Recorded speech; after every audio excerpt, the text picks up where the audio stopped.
మాట చెప్పండి, అసలు మగవాళ్ళు మనకి ఏ రకంగా తక్కువ చేస్తారని చెప్పేసి మగవాళ్ళు మనం ఆడిపోసుకోవాలి.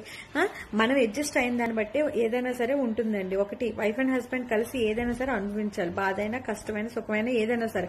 అలాంటిది ఒక చీర కొనలేదని చెప్పేసి మనకేంటి దీపావళికి చీర కావాలి, దసరాకి చీర కావాలి, సంక్రాంతికి, పండక్కి, ప్రతి పండక్కి, పుట్టినరోజులకి, పెళ్లి రోజులకి, అన్నిటికీ చీర కావాలి. వాళ్ళకి అలాంటి నీడ్స్ ఏది ఆలోచించండి. మనకు ఒక మినిస్ట్రీ హోదా ఇంట్లో ఇచ్చేసి వాళ్ళు పాపం గొడ్డుల్లా కష్టపడి నాన్న మాటలు పడి ఇచ్చేసి మన పిల్లల భవిష్యత్తు కోసం, మన భవిష్యత్తు కోసం వాళ్ళు కష్టపడి అన్ని చేసి వస్తే ఎదురింటావిడ చీర కొనుక్కుంటే మనకి చీర కావాలి, పక్కింటావిడ వస్తువు కొనుక్కుంటే మనకు వస్తువు కావాలి. అందులో ఏది వద్దన్నా చెప్పి నువ్వేం చూసా నా అభిప్రాయం తగ్గిపోయింది.